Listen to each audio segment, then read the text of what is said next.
News নির্ভীকের পক্ষ থেকে সকলকে শুভেচ্ছা, অভিনন্দন, ভালোবাসা। আজ 1 অক্টোবর মঙ্গলবার, দেখছেন ঝটপট 10টা খবরের আরও একটা পর্ব। আজ প্রথমেই রাজ্যের খবরে থাকছে ফের জুনিয়র ডাক্তারদের কর্মবিরতিতে থমকে চিকিৎসা পরিষেবা, চরম ভোগান্তি হাসপাতালে। নিউজ নির্ভীকের ঝটপট 10টা খবরের প্রথম এই খবর ছাড়াও আঞ্চলিক, জাতীয় এবং আন্তর্জাতিক মিলিয়ে আরও গুরুত্বপূর্ণ যে খবরগুলো থাকছে সেগুলো হলো, সুপ্রিম কোর্টের নির্দেশকে বুড়ো আঙ্গুল দেখিয়ে 10 দফা দাবিতে আজ থেকে রাজ্য জুড়ে পূর্ণ কর্মবিরতির ঘোষণা করেছে জুনিয়র চিকিৎসকরা। এবার প্রাথমিকে নিয়োগ মামলাতেও সিবিআই গ্রেপ্তার করেছে পার্থ চট্টোপাধ্যায়কে, সঙ্গে ধৃত অয়নশীল। হাওড়ায় গোখরোর ছোবলে মৃত পশু চিকিৎসক, মাছের জালে আটকে পড়া সাপকে বাঁচাতে গিয়ে চরম পরিণতি। বিজেপি বিধায়ক বালমুকুন্দ আচার্যের হিন্দু রাষ্ট্র মিছিল ঘিরে থমথমে রাজস্থানের রাজধানী জয়পুর। ফিলিস্তিনের পক্ষে বাংলাদেশের সমর্থন অব্যাহত থাকবে বলে জানিয়েছেন বাংলাদেশের অন্তর্বর্তী সরকারের প্রধান উপদেষ্টা অধ্যাপক মোহাম্মদ ইউনূস। লেবাননের দক্ষিণাঞ্চলের গ্রামগুলোতে সুনির্দিষ্ট লক্ষ্যবস্তুতে স্থল অভিযান শুরু করেছে ইসরায়েল। দেশটার সেনাবাহিনী এক বিবৃতিতে আজ মঙ্গলবার এই তথ্য জানিয়েছে। অন্যদিকে দক্ষিণ লেবাননে হিজবুল্লাহর প্রচণ্ড বাধার মুখে ইসরায়েলি স্থল অভিযান। গাজার প্রতি সংহতি জানিয়ে বাগদাদে মার্কিন ঘাঁটিতে একাধিক রকেট হামলা। ফিলিস্তিন, লেবানন এবং ইয়েমেন, 3টে দেশে একযোগে হামলা ইসরায়েলের। মধ্যপ্রাচ্যে সেনা মোতায়েনের প্রস্তুতি আমেরিকার। সব মিলিয়ে নিউজ নির্ভীকের ঝটপট 10টা খবরের আজকের পর্বে দেখে নিন এমনই সব গুরুত্বপূর্ণ কম বেশি 10টা খবর। ফের জুনিয়র ডাক্তারদের কর্মবিরতিতে থমকে চিকিৎসা পরিষেবা, চরম ভোগান্তি হাসপাতালে। চিকিৎসা করাতে এসে চরম ভোগান্তির শিকার রোগী এবং তাদের পরিজনরা। 42 দিন পর জুনিয়র ডাক্তারদের কর্মবিরতি প্রত্যাহারে আশার আলো দেখেছিলেন রাজ্যবাসী। তবে মাত্র 7 দিনের মাথায় ফের অচলাবস্থা তৈরি হয়েছে সরকারি হাসপাতালগুলোতে। মঙ্গলবার সকাল 7টায় 10 দফা দাবিতে পুরোদমে কর্মবিরতিতে নেমেছেন জুনিয়র ডাক্তাররা। নিরাপত্তার দাবিতে চিকিৎসকদের এহেন সিদ্ধান্তে কার্যত অচল হয়ে গিয়েছে রাজ্যের 28টা মেডিকেল কলেজ এবং হাসপাতাল। ফলস্বরূপ চিকিৎসা করাতে এসে চরম ভোগান্তির শিকার হয়েছেন রোগী এবং তাদের পরিজনরা। সুপ্রিম কোর্টের নির্দেশকে বুড়ো আঙ্গুল দেখিয়ে 10 দফা দাবিতে আজ থেকে রাজ্য জুড়ে পূর্ণ কর্মবিরতির ঘোষণা জুনিয়র চিকিৎসকদের। স্রেফ ইমার্জেন্সি নয়, হাসপাতালে চিকিৎসা পরিষেবার যাবতীয় কাজে অবশ্যই যোগ দিতে হবে চিকিৎসকদের। গতকাল সোমবার আরজিকর কাণ্ডে শতপ্রণোদিত মামলায় এমনই নির্দেশ দিয়েছিল সুপ্রিম কোর্ট। দেশের প্রধান বিচারপতি DY চন্দ্রচূড় সাহেব জানিয়ে দিয়েছিলেন, ইনপেশেন্ট ডিপার্টমেন্ট অর্থাৎ আইপিডি এবং আউট পেশেন্ট ডিপার্টমেন্ট অর্থাৎ OPD সহ যাবতীয় মেডিকেল এবং ইমার্জেন্সি পরিষেবায় চিকিৎসকদের যোগ দিতে হবে। যদিও সেই নির্দেশকে কার্যত বুড়ো আঙ্গুল দেখালো জুনিয়র চিকিৎসকরা। আজ মঙ্গলবার থেকে রাজ্য জুড়ে পূর্ণ কর্মবিরতির ডাক দিয়েছেন তারা। জুনিয়র চিকিৎসকদের 10 দফা দাবি রয়েছে, যেগুলো হলো নির্যাতিতার দ্রুত ন্যায় বিচার, স্বাস্থ্য সচিবের অপসারণ, হাসপাতালগুলোতে পুলিশি নিরাপত্তা বৃদ্ধি করা, সমস্ত সরকারি হাসপাতালে কেন্দ্রীয় রেফারেল ব্যবস্থা চালু করা, হাসপাতালের খালি বেডের মনিটরিং ব্যবস্থা চালু করা, ছাত্র সংসদ নির্বাচন, হাসপাতালগুলোতে শূন্য পদ পূরণ করা, হুমকি সংস্কৃতির সঙ্গে জড়িতদের বিরুদ্ধে পদক্ষেপ গ্রহণ, দ্রুত সমস্ত হাসপাতাল এবং মেডিকেল কলেজে টাস্ক ফোর্স গঠন করে CCTV প্যানিক বাটনের ব্যবস্থা করা। জুনিয়র চিকিৎসকদের দাবি, এই বিষয়গুলো এখনো মেনে নেয়নি রাজ্য সরকার। তাই আজ থেকে রাজ্যের সমস্ত মেডিকেল কলেজ এবং হাসপাতালে পূর্ণ কর্মবিরতি করবেন তারা। যতদিন না তাদের সমস্ত দাবি মানা হচ্ছে ততদিন পর্যন্ত এই কর্মবিরতি চলবে বলেই জানিয়েছেন জুনিয়র চিকিৎসকরা।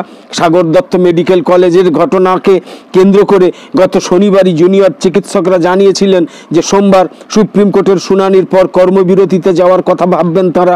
সেই মতো গতকাল সোমবার রাতে জিবি বৈঠক করেন জুনিয়র চিকিৎসকরা। টানা 8 ঘন্টা সেই বৈঠক চলে, আর তাতেই কর্মবিরতির পথে হাঁটার সিদ্ধান্ত নিয়েছেন জুনিয়র চিকিৎসকরা। রাজ্যের স্বাস্থ্য দপ্তরের পাশাপাশি সিবিআইয়ের বিরুদ্ধেই ক্ষোভ প্রকাশ করেছেন তারা। অভয়াকাণ্ডের তদন্তে যে দীর্ঘসূত্রতা দেখাচ্ছে সিবিআই, তাতে তারা আশাহত হয়েছেন বলেও জানিয়েছেন জুনিয়র ডাক্তাররা। এবার প্রাথমিকে নিয়োগ মামলাতেও সিবিআই গ্রেপ্তার করেছে পার্থ চট্টোপাধ্যায়কে, সঙ্গে ধৃত অয়নশীল। মঙ্গলবার বিশেষ সিবিআই আদালতে রাজ্যের প্রাক্তন শিক্ষামন্ত্রীকে পেশ করার পর গ্রেপ্তারের আবেদন জানায় কেন্দ্রীয় সংস্থাটা। সেই আবেদন মঞ্জুর করে আদালত। পার্থের পাশাপাশি নিয়োগ দুর্নীতি কাণ্ডে অন্যতম অভিযুক্ত অয়নশীলকেও আদালতে পেশ করার পর গ্রেপ্তার করেছে সিবিআই। হাওড়ায় গোখরোর ছোবলে মৃত পশু চিকিৎসক, মাছের জালে আটকে পড়া সাপকে বাঁচাতে গিয়ে চরম পরিণতি। গোখরো উদ্ধার করতে গিয়ে ছোবল খেয়ে মৃত্যু হয়েছে এক সর্প বিশেষজ্ঞের। মঙ্গলবার দুপুরে হাওড়া জেলার জগৎবল্লভপুরের ঘটনা। মৃত ইন্দ্রজিৎ আদক, বয়স 41, তার বাড়ি হাওড়ার দেউলপুরে। স্থানীয় সূত্রের খবর, হাওড়া জেলার দীর্ঘদিনের পরিবেশ কর্মী ইন্দ্রজিৎ আদক মঙ্গলবার সকালে খাসমারা বাজারে একটা বিষধর গোখরো সাপকে জাল থেকে ছাড়াতে গিয়ে ছোবল খান। কিন্তু সকাল 11টা নাগাদ এই ঘটনা ঘটলেও প্রায় 1.5 ঘন্টা পরে তিনি হাসপাতালে যান। বস্তুত অসুস্থ হয়ে পড়ায় এলাকার বাসিন্দা তুহিন ঘোষ, শুভজিৎ মাইতি এবং আরও কয়েকজন মিলে ইন্দ্রজিৎকে গাববেড়িয়া হাসপাতালে নিয়ে যান। সেখানে 10 ভায়াল এভিএস প্রতিষেধক দেওয়ার পরে তাকে উলুবেড়িয়ার হাসপাতালে রেফার করা হয়। কিন্তু উলুবেড়িয়া হাসপাতালে নিয়ে যাওয়ার পথেই মৃত্যু হয় ইন্দ্রজিতের। বিজেপি বিধায়ক বালমুকুন্দ আচার্যের হিন্দু রাষ্ট্র মিছিল ঘিরে থমথমে রাজস্থানের রাজধানী Jaipur. Police commissioner Biju George জোসেফকে নামতে হয়েছে রাস্তায়। কিন্তু নাগরিকদের বড় অংশের আপত্তি সত্ত্বেও রাজ্যের বিজেপি সরকারের চাপে মিছিলের অনুমতি কিন্তু বাতিল করেনি পুলিশ। জয়পুরের হাওয়ামহল কেন্দ্রের এই বিধায়কই নির্বাচনের পর মাংসের দোকান বন্ধ করিয়েছিলেন গায়ের জোরে। সাঙ্গপাঙ্গ নিয়ে বন্ধ করিয়েছিলেন ই মিত্র কেন্দ্র। বাংলাদেশি এবং রোহিঙ্গাদের অবৈধ আধার কার্ড করে দেওয়ার অভিযোগ তুলে বিভিন্ন ই মিত্র কেন্দ্রে জুলুম চালালেও তাকে গ্রেপ্তার করা হয়নি। উল্টে এই কেন্দ্র চালান যারা, ব্যবস্থা নেওয়া হয়েছিল তাদের বিরুদ্ধেই। রবিবার মিছিল পরিকল্পনা মাফিক হিন্দু রাষ্ট্রের স্লোগান তুলে মুসলিমদের লক্ষ্য করে প্ররোচনা ছড়াতে থাকে। গেরুয়া পাগড়ি পরে বাইকে, ট্রাকে, পায়ে হেঁটে প্রায় 1000-5 উগ্র হিন্দুত্ববাদীকে সামিল করা হয়েছিল মিছিলে। রামনবমীর মিছিলে এই বাহিনী যেভাবে মুসলিম প্রধান এলাকাগুলোর মধ্যে দিয়ে যায়, এদিনও তাই হয়েছে। বহু নাগরিকই আশঙ্কা করেছিলেন যে এই মিছিলের আসল উদ্দেশ্য শহরে, বিশেষ করে পুরনো এলাকায় মুসলিম প্রধান অঞ্চলে প্ররোচনা তৈরি করা। শহর এবং সংলগ্ন এলাকায় সাম্প্রদায়িক উত্তেজনা বাড়ানোর জন্যই সচেষ্ট বিজেপি বিধায়ক। কিন্তু পুলিশ তবু মিছিলের অনুমতি বাতিল করেনি, বরং মুসলিম অংশকে মিছিলের সময় ঘরে থাকতে বলেছিল পুলিশ। ফিলিস্তিনের পক্ষে বাংলাদেশের সমর্থন অব্যাহত থাকবে বলে জানিয়েছেন বাংলাদেশের অন্তর্বর্তী সরকারের প্রধান উপদেষ্টা অধ্যাপক মোহাম্মদ ইউনুস। মঙ্গলবার 1 অক্টোবর ফিলিস্তিন রাষ্ট্রদূত ইউসুফ রামাদান বাংলাদেশের অন্তর্বর্তী সরকারের প্রধান উপদেষ্টার বাসভবন যমুনায় তার সঙ্গে সৌজন্য সাক্ষাৎ করতে গেলে তাকে এই কথা বলেছেন অন্তর্বর্তী সরকারের প্রধান মোহাম্মদ ইউনুস। বৈঠকে ফিলিস্তিনের রাষ্ট্রদূত ইউসুফ রামাদান জাতিসংঘ সাধারণ পরিষদে প্রধান উপদেষ্টা মোহাম্মদ ইউনুসের ভাষণের প্রশংসা করেছেন। এই সময় তিনি ফিলিস্তিনি রাষ্ট্রের প্রতি বৈশ্বিক সমর্থন, গাজায় গণহত্যা এবং মধ্যপ্রাচ্যের উত্তেজনা সহ পারস্পরিক স্বার্থ সংশ্লিষ্ট বিভিন্ন বিষয়ে আলোচনা করেছেন। ফিলিস্তিনি রাষ্ট্রদূত ইউসুফ রামাদান জাতিসংঘে প্রধান উপদেষ্টার ভাষণের প্রশংসা করে বলেছেন, এটা সময় উপযোগী এবং ফিলিস্তিন ইস্যুতে অতি প্রয়োজনীয় বিষয়ে আলোকপাত করেছে। লেবাননের দক্ষিণাঞ্চলের গ্রামগুলোতে সুনির্দিষ্ট লক্ষ্যবস্তুতে স্থল অভিযান শুরু করেছে ইসরায়েল। দেশটার সেনাবাহিনী এক বিবৃতিতে আজ মঙ্গলবার এই তথ্য জানিয়েছে। এই গ্রামগুলো এবং সেখানে অবস্থানরত হিজবুল্লাহর যোদ্ধাদের উত্তর ইসরায়েলি সম্প্রদায়ের প্রতি তাৎক্ষণিক হুমকি হিসাবে বিবেচনা করছে ইসরায়েলি সেনাবাহিনী। লেবাননের 2 নিরাপত্তা সূত্র রয়টার্সকে জানিয়েছে যে ইসরায়েলি সেনারা লেবাননের সীমান্ত পেরিয়ে এসে রাতভর নজরদারি কার্যক্রম চালিয়েছে। এরপর আজ থেকে শুরু হয়েছে অভিযান। এই সময় লেবাননের নিজস্ব সেনারা সীমান্তবর্তী অবস্থান থেকে পিছু হটে যায়। এদিকে হিজবুল্লাহ জানিয়েছে তারা ইসরায়েলি সেনাদের ওপর রকেট এবং কামানের গোলাবর্ষণ করেছে। তবে লেবাননে ঢুকে পড়া ইসরায়েলি সেনার বিষয়ে কিছু বলেনি সংগঠনটা। লেবাননের সেনাবাহিনী এক বিবৃতিতে জানিয়েছে তাদের পিছু হটা নিয়মিত মহড়ার অংশ। দক্ষিণ লেবাননের কিছু অবস্থান তারা অদলবদল করার দাবি জানায়। লেবাননের নিয়মিত সেনাবাহিনী ইসরায়েলের সঙ্গে বড় আকারে সংঘাত এড়িয়ে চলে। গত 11 মাস ধরে চলমান হিজবুল্লাহ ইসরায়েল সংঘাতে একবারও ইসরায়েলের বিরুদ্ধে গুলি চালায়নি লেবানিজ সেনাবাহিনী। অন্যদিকে দক্ষিণ লেবাননের হিজবুল্লাহর প্রচণ্ড বাধার মুখে ইসরায়েলি স্থল অভিযান, ফিলিস্তিনের গাজা উপত্যকায় হামাসকে নির্মূলের নামে সামরিক অভিযান শুরুর পর থেকেই ইসরায়েলের উপর রকেট যুদ্ধ শুরু করেছিল লেবাননের সশস্ত্র গোষ্ঠী হিজবুল্লাহ। সময় গড়ানোর সঙ্গে সঙ্গে এই হামলা তীব্রতর হতে শুরু করলেও ইসরায়েলও পাল্টা হামলা শুরু করে। সাম্প্রতিক সময়ে দক্ষিণ লেবানন সীমান্তে ইসরায়েল হিজবুল্লাহ পাল্টাপাল্টি হামলা তীব্র হতে শুরু করার পর পূর্ণ মাত্রায় যুদ্ধের আশঙ্কা বাড়তে থাকে। লেবাননে বিমান হামলায় হিজবুল্লাহ প্রধান হাসান নাসরুল্লাহ সহ বেশ কয়েকজন শীর্ষ কমান্ডার নিহত হবার পর স্থল অভিযান শুরু করে ইসরায়েল। সোমবার রাতে লেবাননের সীমিত আকারে স্থল হামলা শুরু করার দাবি করেছে ইসরায়েল। ইসরায়েলি সামরিক বাহিনী জানিয়েছে সোমবার রাতে তাদের 98তম এলিট ডিভিশনের সেনারা লেবাননে স্থল অভিযান শুরু করেছে। এই ডিভিশনটা 2 সপ্তাহ আগেও গাজায় হামাসের বিরুদ্ধে লড়ছিল।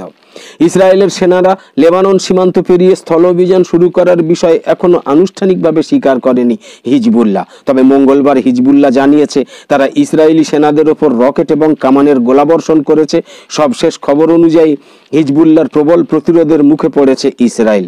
আল জাজিরাকে সশস্ত্র গোষ্ঠীটার মিডিয়া কর্মকর্তা মোহাম্মদ আসিফ জানিয়েছেন, সীমান্ত বিষয়ক অভিযানের বিষয়ে ইসরায়েল যে দাবি করছে তা মিথ্যা। এখনো পর্যন্ত হিজবুল্লাহ এবং ইসরায়েলি সেনাদের মধ্যে কোনো ধরনের সংঘর্ষ ঘটেনি। যে কোনো ধরনের স্থল আক্রমণের বিরুদ্ধে প্রস্তুত রয়েছে হিজবুল্লাহ। গাজার প্রতি সংহতি জানিয়ে বাগদাদে মার্কিন ঘাঁটিতে একাধিক রকেট হামলা। ইরাকের 2 সামরিক কর্মকর্তা রয়টার্সকে জানিয়েছেন আজ মঙ্গলবার ভোরে বাগদাদ আন্তর্জাতিক বিমানবন্দরের কাছে একাধিক কাতিউষা রকেট নিক্ষেপ করা হয়।